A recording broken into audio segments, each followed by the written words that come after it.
Avis vascular centre మన దేశంలోనే the best varicose vein hospital.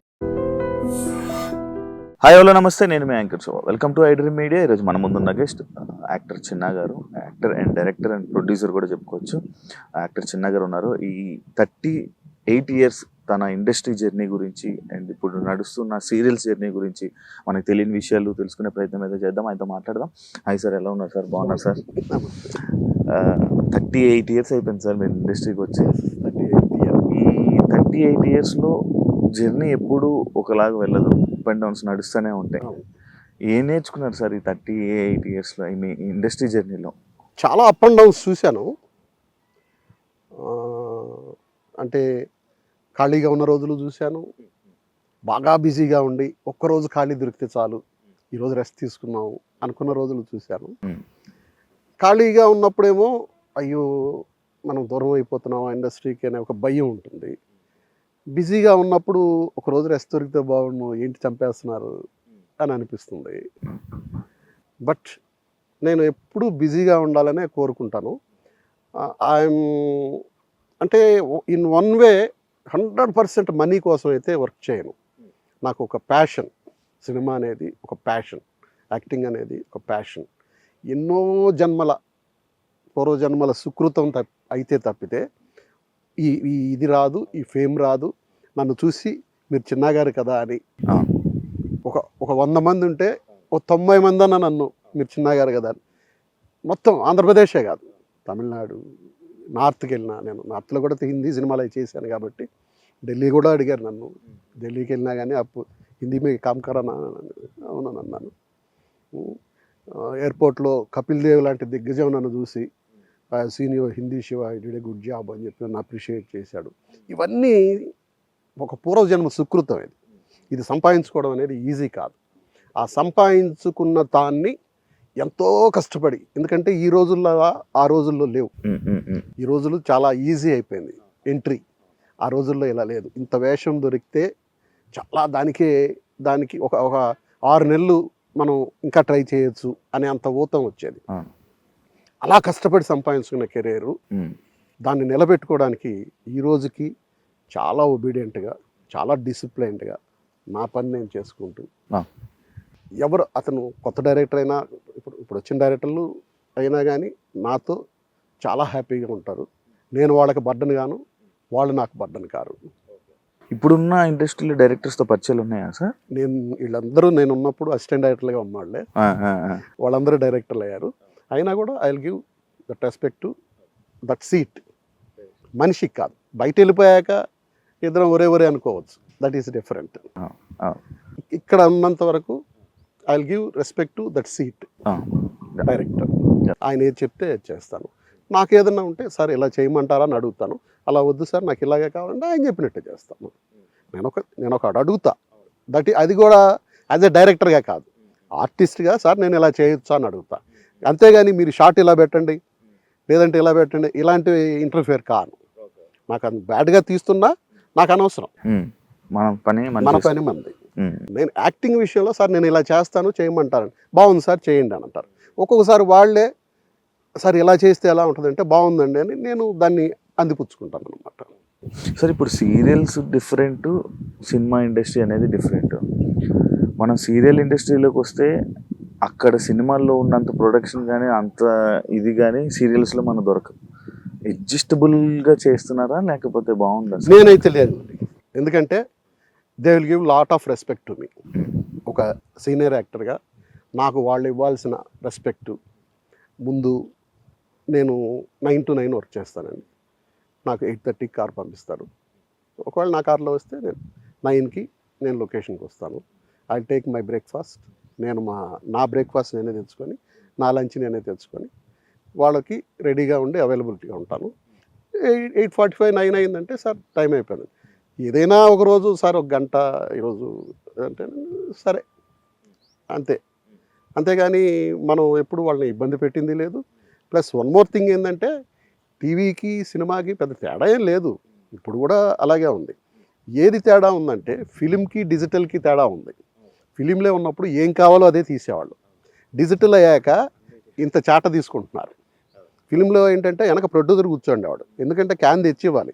Can cost ఒక ఒక ఒక డైలాగు తప్పుపోతే అరిచేసేవాడు ప్రొడ్యూసర్. 4 సార్లు రిహార్సల్ చూసి 4 సార్లు రిహార్సల్ చూడాలంటే మళ్ళీ టైం వేస్ట్ అవుతుంది. అందుకని చాలా క్యాచీగా ఉండాలి, చాలా ఫాస్ట్గా ఉండాలి. 4-5 సార్లు రిహార్సల్ చూస్తానంటే నాకు ఒక అరగంట పోద్ది. 4-5 టేకులు తీసుకుంటానంటే ఒక 100 ఫీట్ లెంగ్త్ పోద్ది. ఇవన్నీ చేసుకున్న రోజులు అవి. ఇప్పుడేంటి, డబ్బింగ్ కూడా ఇంత చిన్న పదం ఒక్క మిస్ అయినా కూడా లేదు సార్ వన్ మోర్ అనేవాళ్ళు. ఇప్పుడేంటి జరిపేస్తున్నాడు కరెక్ట్ సిస్టంలో. అప్పుడు అమ్మ అంటే అమ్మ అనేది కరెక్ట్గా సింక్ అవ్వాలి. ఇప్పుడు వాళ్ళు మేము జరుపుకుంటున్నాం సార్ సరిపోద్దులేండి అని అంటున్నారు. టెక్నాలజీ అంటే ఆ రోజులకి ఈ రోజులకి తేడా వచ్చింది అది. ఇప్పుడు ఆ రోజుల్లో ఇలా చేయడం, ఇప్పుడు ఈ ప్రాంప్టింగ్లు గిమ్టింగ్లు ఇలాంటివన్నీ లేవు మాకు. మేము అక్కడి నుంచే, నాకు లక్కీ కూడా ఏంటంటే ఫస్ట్ సినిమాలోనే మా చేత రామ్ గోపాల్ గారు డబ్బింగ్ చేయించాడు. దట్ ఈస్ చాలా హెల్ప్ అయింది. ఎందుకంటే మా డబ్బింగ్ మనమే చెప్పుకోవడం అనేది ఇదైంది. ఇప్పటికీ కూడా ఈ సీరియల్ కానీ ఎన్ని అందరూ అని ఉంటారు, వదిలేయచ్చు కదా డబ్బింగ్.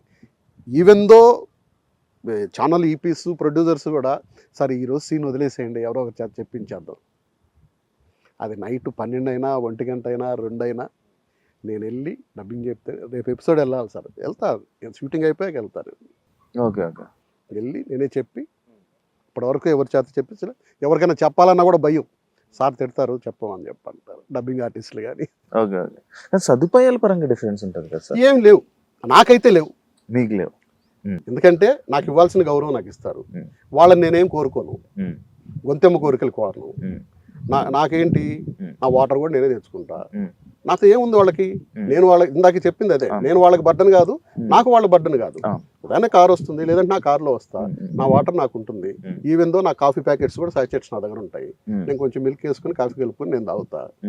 ఓకే, అంతా మీదే. మీకు భోజనం, మీరు మంచి భోజన ప్రియులని విన్నాను. మీ అంటే ఇప్పుడు కొంచెం ఇబ్బందిగా ఉంది కానీ అయినా కానీ ఈరోజు కూడా నా భోజనం 3-4 తిన్నారు. ఈరోజు ఈ టెంపుల్ అని యాక్చువల్గా ఉదయాన్నే నాన్ వెజ్ అంతా ప్యాక్ చేయించా. నాన్ వెజ్ లేకపోతే అసలు నాన్ వెజ్ ప్యాక్ చేయించా. ఉదయాన్నే ఫోన్ చేసి నాకు అజీజ్ నగర్ అని చెప్పారు. ఎక్కడ షూటింగ్ అంటే ఈ మాదిరి కనకమామిడి టెంపుల్ సార్ అన్నారు. అరే టెంపులా అని మళ్ళీ ఫోన్ చేశా. మధ్యాహ్నం లంచ్ కూడా అక్కడేనా అంటే అవును సార్ లంచ్ కూడా ఇక్కడేనా అన్న. ఇంక నా నాన్ వెజ్ అంతా తీసి ఫ్రిడ్జ్ లో పెట్టేసి మంచి పప్పు పచ్చడి రసము పెరుగు అవి పట్టుకొని వచ్చా, ఓ మంచి స్వీట్. కాదు సార్, నార్మల్ గా అందరు రోజు నాన్ వెజ్ తింటే ఏదో నేను పెద్దగా తిన్నండి. నేను తినడం చాలా తక్కువ, వెరీ లిటిల్. అందరికంటే ముందు లేచి వెళ్ళిపోతాను కూడా.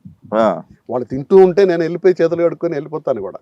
నేను తినేది అంత అన్నం, ఏదైనా పచ్చడి ఉంటే తింటాను, అంత అన్నం కూర, అంత అన్నం రసం, అంత అన్నం పెరుగు. లాస్ట్ పెరుగు ఉంటుంది కంపల్సరీ. మధ్యాహ్నం పెరుగు తింటాను, పడుకునే ముందు 1/2 లీటర్ మజ్జిగ తాగుతా. మార్నింగ్ 2 బనానా తింటాను, 2 ఇడ్లీ తింటా. ఇన్ బిట్వీన్ ఇంట్లో అయితే కాఫీ టీలు కూడా మానేశాను. ఒక షూటింగ్ లో ఉంటే ఊరినే ఒక అంటే వర్క్ చేస్తుంటాం కదా, మార్నింగ్ ఒక 10 o'clock ఒక కాఫీ, ఈవినింగ్ ఒక 4 o'clock కాఫీ. అవి కూడా ఆ బ్రూ ప్యాకెట్స్ నా దగ్గరే ఉంటాయి. వాళ్ళకి ఇస్తే కొంచెం మిల్క్ వేసి కల్పిస్తారు. అంతే తప్పితే cool drinks, ice creams, cool water తాగను. బయట ఫుడ్ కూడా తిన్నా ఎక్కువ. అసలు ఎక్కువ తింటే మా ఫిల్మ్ నగర్ క్లబ్ లో తింటా, అంతకంటే బయట హోటల్స్. సార్ ఇందాక మనం ఆర్జీవి గారి కోసం మాట్లాడుకుంటున్నప్పుడు ఆయన గురించి, ఆయన ఇప్పుడు మీతో టచ్ లో ఉన్నారా? మొన్న ఇద్దరం కలిసి సినిమా చూసాం. అవునా? ప్రీమియర్ షో ఫోన్ చేసి పిలిపించారు, ఆ రోజు కలిశాను. నేను ఆయనతో కూడా అందుకనే ఎక్కువ డిస్టెన్స్ లో ఉంటా. ఆయన కూడా అభిమానమే నాకు. ఎందుకంటే నాకు ఆయన ఈరోజు నా తల్లిదండ్రుల తర్వాత ఈక్వల్ పొజిషన్. నాకు ఒక జితేంద్ర రెడ్డి అనే ఒక జన్మనిచ్చింది మా అమ్మ నాన్న అయితే, చిన్న అనే ఒక జన్మనిచ్చింది రామ్ గోపాల్ గారు. అందుకని I will give lot of respect. నేను ఈ రోజుకి ఆయన ముందు కూర్చోను. ఆయన ఇంకా కూర్చోని అంటే తప్పితే నేను ఆయన ముందు నిల్చొనే ఉంటా. ఆయన నార్మల్ గా ప్రతి టైంలో తాగి ఉంటారు అంటారు. చిచ్చి అలా సిట్టింగ్ లో ఉండవా? కాదా? అదంతా అబద్ధం. అంటే ఈ మధ్య కాలంలో ఆయన బాంబే వెళ్ళాక కొంచెం ఆ కల్చర్ అవన్నీ అలవాటైంది. అలవాటయ్యి ఇలా ఉంది కానీ బిగినింగ్ డేస్ ఆయనకి వర్క్ తప్పితే ఏమి తెలియదు. ఆయనకి వర్క్ తప్పితే ఏమి తెలియదు. కాదు సార్, ఇప్పుడు ఏ సినిమాలు పడితే ఆ సినిమాలు ఆర్జీవి గారు చేస్తున్నారు అది ఈయన ఆయన ఇష్టం, ఈయన ఆయన ఇష్టం, నేను ఇలాగే తీసుకుంటాను, చూస్తే చూడండి లేదని అన్నాడు. ఈయన ఆయన మనం కాదనడానికి ఎవరు. ఆ రోజు శివ కూడా ఇలాగే ఫ్లాప్ అయి ఉంటే అప్పుడు కూడా అదే అన్నారు కదా, ఏం తీసాడు ఈ సినిమా అని అంటారు. ఆ రోజు బాగా తీసాడు కాబట్టి బాగుంది అన్నారు. ఈరోజు బాగా తీయలేకపోయిండొచ్చు. ప్రతి ఒక్కరూ సక్సెస్ లోనే ఉంటారని అనలేంగా. ఓకే, ఆయన నాకు ఇది నచ్చింది ఇది తీసుకుంటున్నాను అన్నాడు. ఆయన తీసుకునేటప్పుడు మనం ఏం చేస్తాం, ఎవరు తప్పడానికి. అంతేలే. ఇప్పుడు చిన్న అనేది శివ వల్ల ఆ మూవీ వల్లే వచ్చిందే కానీ మీకు సపరేట్ గా నేమ్ పెట్టుకోవాలని అలాంటిది ఏం లేదు. ఆ మూవీ పెట్టిన పేరే, ఆయన పెట్టిన పేరే. రిలీజ్ అయిన తర్వాత 2-3 రోజులకే ఎందుకంటే ఎంత పాపులర్ అయిపోయిందంటే అంత పాపులర్ అయిపోయింది. రిలీజ్ అయిన ఒక వారం 10 రోజులకి నేను ఎక్కడో మదనపల్లి షూటింగ్కి వెళ్తే దాబాలో ఆగాం, టిఫిన్ చేద్దాం భోజనం చేద్దాం అని. దాబాలో వాడి కోడికి చిన్న అని పేరు పెట్టుకున్నాడు. వాడి కోడి ఒకటి పెట్టుకున్నాడు, ఈ కోడికి చిన్న అని పేరు పెట్టుకున్నాను సార్ అన్నాడు. ఇంకా ఇంకొంత దూరం వెళ్తే చిన్న టీ స్టాల్, అది అంత పాపులర్ అయిపోయి నన్ను ఎక్కడ చూసినా చిన్న చిన్న చిన్న అని పిలవడం మొదలుపెట్టారు. అప్పుడు మీడియా కూడా తక్కువ కదా, దాంతో జితేంద్ర అని జనాలకి తెలియజెప్పడానికి it will take long time. చిన్న అనేది ఆల్రెడీ వెళ్ళిపోతుంది, అందుకని చిన్న అనే పెట్టుకుంటే బాగుంటుంది. పైగా ఏంటంటే చిరంజీవి గారిని చూసి ఇండస్ట్రీకి వచ్చినాడు, ఆయన పేరు చిన్నతోటి చీతో స్టార్ట్ అవుతుంది. ఓకే, సెంటిమెంట్గా పెట్టుకుందాం అని అప్పుడు విజిటింగ్ కార్డ్స్ చేసి ఆఫీసులకు వెళ్ళి ఇచ్చేవాళ్ళం. శివ అయిన తర్వాత కూడా నేను వేషాల కోసం కొద్ది రోజులు తిరగాల్సి వచ్చింది. మీన్స్ అంత పాపులర్ అయినా కానీ ఇమీడియట్ గా మాకేమి వచ్చేలేదు, ఎందుకంటే ఇమీడియట్ గా హిందీ శివ పడ్డది, దాంట్లో వర్క్ లో ఉన్నాం, తెలుగు సినిమాలు రాలేదు. ఈ హిందీ శివ అయ్యే లోపల పుట్టింటి పట్టుచీర వచ్చేసింది. ఆ తర్వాత ఈయన ఎక్కడ వెనక్కి తిరిగి చూడాలి. ఈ చిన్న అని పేరు మార్చుకున్నాక విజిటింగ్ కార్డ్స్ తీసుకొని రాము గారి దగ్గరికి వెళ్ళా. ఫస్ట్ కార్డు దాని మీద ఏం చేయించానంటే శివ చిన్న అని పెట్టించా, కార్డు ఇచ్చా. ఇలా చూసి చించి ఇలా పారేశాడు. అదే సార్, శివ అని తీసేసి చిన్న అని పెట్టుకోని అన్నాడు.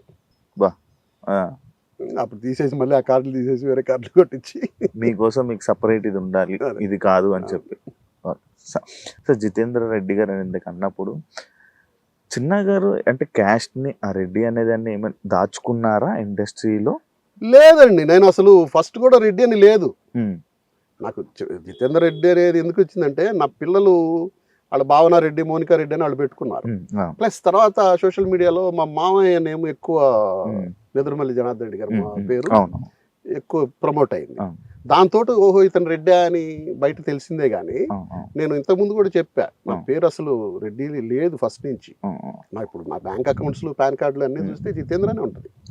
అంటే అదే ఇండస్ట్రీలో అంటే క్యాస్ట్ పరంగా ఏదైనా ఇష్యూస్ ఉంటాయా సార్? నార్మల్గా అడుగు. నాకేమనిపించలేదు, నాకు ఎప్పుడు అనిపించలేదు. నన్ను ఎవరు నీది ఏ క్యాస్ట్ అని అడగలేదు, బాగా చేస్తాడా లేదా అని చూసారే గానీ నన్ను ఎప్పుడైతే ఎవ్వరు అడగలేదు, ఏ డైరెక్టర్ అడగలేదు, ఏ ప్రొడ్యూసర్ అడగలేదు. ఓకే సార్, ఇప్పుడు మీ పిల్లల గురించి కూడా ఒకటి, లవ్ మ్యారేజెస్ కి ఎలా ఒప్పుకున్నారు సార్? ఇద్దరు లవ్ మ్యారేజెస్ అని విన్నాము. అవును, ఇద్దరు లవ్ మ్యారేజెస్. వాళ్ళకి ఒక డిసిప్లైన్ లైఫ్ లో పెంచానండి వాళ్ళని. అంటే అందరూ పెంచరని కాదు, నా వరకు నేను చెప్పుకుంటున్నాను. ఒక డిసిప్లైన్డ్ గా, వాళ్ళకి షూటింగ్ అంటే ఏంటో తెలియదు, ఎప్పుడు షూటింగ్కి రాలా, వాళ్ళు చదువుకోండి అని వాళ్ళకి ఏం కావాలో అవస్థలన్నీ నా దగ్గర లేకపోయినా ఉన్నట్టు నటిస్తూ వాళ్ళకి ఆ అవస్థలన్నీ ఇచ్చాను. వాళ్ళని ఎక్కడ వేరే వాళ్ళకంటే మేము తక్కువ అన్నట్టు ఎక్కడ బతకనివ్వలేదు. ఏం కావాలో, ఇప్పుడు ఒక 100 కోట్లు ఉంది, బంగారం తినంగా, అన్నమేగా తినాలి. బంగారు బెడ్ మీద అయితే ఓకే, అతను ఒక బంగారు బెడ్ చేయించుకొని పడుకోవచ్చు. బెడ్ మీద కదా పడుకోవాలి, మనం చెక్క మంచం మీద పడుకుంటున్నాం. బాగా ఎండగా ఉంది, తను ఏసీ వేసుకుంటాడు, మనమే ఏసీ వేసుకుంటున్నాం. తను ఒక రోల్స్ రాయిస్ కార్లో తిరగచ్చు, మనం ఒక ఇన్నోవా కార్లో తిరుగుతాం. అది కారే ఇది కారే, దీంట్లో ఏసీ ఉంటుంది, దీంట్లో కంఫర్ట్గా ఉంటుంది, అన్నీ అయ్యాయి కదా. కాకపోతే అది కొంచెం డిగ్నిటీ అనేది మనిషికి కార్లు, వేషభాషలు వీటిల్లో రాదండి. మన మనస్సు నిష్కల్మషంగా ఉంటే అది మనకి డిగ్నిటీ తెస్తుంది. నేను ఇక్కడ కూడా చాలామందికి చెప్తుంటా, గౌరవం మనం తీసుకుంటే రాదు, వాళ్ళు ఇస్తే వస్తుంది. ఆ ఇచ్చేదానికి మన ప్రవర్తన ముఖ్యం. మన ప్రవర్తన. ఇప్పుడు నాకు అది ఇవ్వలేదు, ఇది ఇవ్వలేదు అని ఇక్కడ ఎవరన్నా కాల్ చేస్తుంటారు కొంతమంది ఆర్టిస్టులలో. నాకు నేను వస్తానే చక్క తీసుకొచ్చి కూర్చేస్తారు. నాకు సార్ టిఫిన్, అది మనం అడిగితే రాదు. మన ప్రవర్తన, మనం చేసే వర్క్, మనం వాళ్ళకి ఇచ్చే రెస్పెక్ట్, వీటన్నిటి మీద వస్తుంది.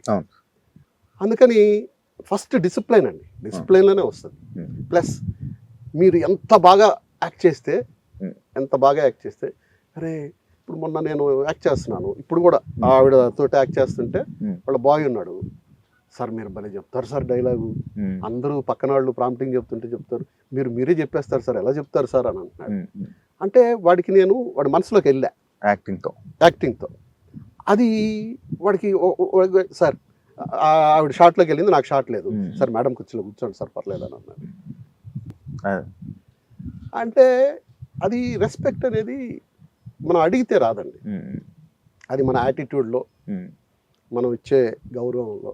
ఇప్పుడు చిన్నోడైనా వాడు ఎవరైనా భోంచేసావా, కూర్చో భోంచేయి, ఏదో వాడికి పెట్టు వీడికి పెట్టు. నేను కూర్చున్నప్పుడు అలాగే ఉంటుంది అట్మాస్ఫియర్. మొన్న ముక్కోటి రోజు కూడా మన బసవతారకం హాస్పిటల్ దగ్గర ఒక 150 మందికి మంచి భోజనం. అన్నదానాలు అన్ని మంచి భోజనాలు అన్ని బాగా పెడతారని విన్నాను. ఒకటి, నా వైఫ్ ఉన్నప్పుడు ఆమె బాగుండాలని చాలా తపన పడ్డాను. అన్ఫార్చునేట్లీ జరిగింది. ఆమె కోసం చాలా టెంపుల్స్కి డొనేట్ చేశాను. మా ఊర్లో నేను ఒక టెంపుల్ కట్టించాను, మా లక్ష్మీదేవి టెంపుల్. మణికొండలో కూడా ఒక టెంపుల్ నేను కెఎస్ రామారావు గారు కలిపి కట్టించాం. ఇవన్నీ ఆమె కోసం చేశాను. ఆమె చనిపోయిన తర్వాత చేయట్లేదని కాదు, ఇప్పుడు మొన్న కూడా ఆమె చనిపోయిన రోజు వేములవాడ కొండగట్టు వెళ్ళి ఆమె ఎక్కడున్నా బాగుండాలనే కోరుకున్నాను. ఆ రోజు కూడా ఇక్కడ భోజనం అన్ని, నేను లేకపోయినా వేరే ఫ్రెండ్ చేత ఇక్కడ భోజనం పెట్టించి. అవును, నేను చూశాను సార్ మీ వాట్సాప్ డిపి కూడా కింద నేను ఎక్కడికి పోలేదు నీతోనే ఉన్నాను అదే డిపి పెట్టుకొని ఉన్నారు. ఏంటి సార్ ఇలా పెట్టుకున్నారు అని అనుకున్నాను. ఎప్పుడు మీ పిల్లలు కానీ మరి మార్చమని ఎప్పుడు మీకు చెప్పరా? నాకేం చెప్పరు, నాకు ఒక ఎప్పుడు సలహాలు ఎవరు, వాళ్ళకి నేను ఇవ్వను ఇప్పట్లో, ఎందుకంటే దే ఆర్ ఇండివిజువల్స్. అవును సార్, అదే సార్ యాక్చువల్ లవ్ మ్యారేజ్ కరెక్టే అంటారు. నేనైతే అగెనిస్ట్. నేనైతే అగెనిస్ట్. అదేంటి సార్? నేను ఎప్పుడు ఎవరిని లవ్ చేయలేదు. నేను తల్లిదండ్రులకి చాలా గౌరవం ఇచ్చాను. నేను నా పెళ్ళి కూడా మధురానగరిలో అనే cinema last day shooting 21 days వైజాగ్లో చేశాం. 21వ రోజు సాయంత్రం షూటింగ్ చేస్తుండగా భార్గవార్స్ గోపాల్ రెడ్డి గారు, తెలుసుగా మన ముద్దుల మావయ్య సినిమా, గోపాల్ రెడ్డి గారి సినిమా అది. ఆయన అరే నీకు లవ్లు గివ్లు ఏమన్నా ఉన్నాయా అన్నాడు. నాకు అట్టటి లేవన్నా. ఆయన యాక్చువల్గా మా ఊరు దగ్గరే, మా ఫాదర్ కూడా ఆయనకి తెలుసు. లవ్లు ఏమైనా ఉన్నాయంటే ఏం లేదండి అన్న. కొన్ని కమిట్మెంట్స్ ఏమైనా ఉన్నాయా, పోనీ అత్త కూతుర్లు అలా అన్నాను. అలాంటిది కూడా ఏం లేదండి అన్న. మా అమ్మాయి ఎందుకు పెళ్లి చేసుకుంటావా అని అన్నాడు. మా ఫాదర్తో మాట్లాడండి అన్న. ఒక్కటే మాట అన్న, మా ఫాదర్తో మాట్లాడండి. అప్పుడు మా ఫాదర్ని మెడ్రాస్ పిలిపించి, అంటే యాక్చువల్గా గోపాల్ రెడ్డి గారికి మా ఫాదరు టీచర్ అనమాట, అందుకని ఆయనకి కూడా చాలా రెస్పెక్ట్ ఉంది. ఆయన ఇంటికే పిలిపించి ఈ మాదిరి, అంటే మా ఫాదర్కి అత్యుత్సాహం ఏంటంటే అంత పెద్ద ప్రొడ్యూసర్ వాళ్ళ, అంటే తోడల్లుడు కూతురు, గోపాల్ రెడ్డి గారికి తోడల్లుడు కూతురు, అంత పెద్ద ఫ్యామిలీ, వాళ్ళ పెద్ద ప్రొడక్షను, వీడు అక్కడికి వెళ్తే ఇంకా మోర్ సెటిల్ అవ్వడానికి ఇది ఉంటుందని ఆయన ఉత్సాహం అన్నమాట. సరే వాళ్ళ ఇంట్లోనే, గోపాలరెడ్డి గారి ఇంట్లోనే పెళ్లి చూపులు జరిగాయి. నేను మా అమ్మాయిని చూడడం కూడా చూసింది కాదు, జస్ట్ నా ముందు ఏదో పాస్ అయ్యింది. మా అమ్మ వెళ్ళి మాట్లాడుతుంది, ఏమ్మా అన్నాను, మాకు నచ్చింది అన్నారు. ఓకే అన్నా, అంతే అంతే, చాలా సింపుల్గా. నేను అప్పటి వరకు ఎవరిని లవ్లు గివ్వులు ఇట్లాంటి ఏమి. ఇప్పుడు మారిపోయింది కదా సార్? ఇప్పుడు మారిపోయింది. వాళ్ళని కూడా నేను అడిగా, పిల్లల్ని కూడా అడిగా నేను, ఏమో హ్యాపీగా ఉంటారా? హ్యాపీ, నా దగ్గరికి కంప్లైంట్స్ రాకూడదు, Mm. You should be happy. As a ఆడపిల్లగా నువ్వే తగ్గి ఉండాలి కొంచెం. లేదు మీకు అండర్స్టాండింగ్ ఉండి మీరు సరదాగా ఉంటానంటే ఉండండి, నాకేం తప్పలేదు. ఇప్పుడు వాళ్ళు పేర్లు పెట్టి పిలుచుకుంటుంటారు, ఇప్పుడు మా ఆవిడ నన్ను పేరు పెట్టి పిలిచేది కాదు. ఏమండి ఏమండి అని అంటే మామూలుగా ఇంట్లో నలుగురు ఉన్నప్పుడు చాలా బూతులు కూడా పిలిచేదాన్ని, అది ప్రేమతో. అవును సార్.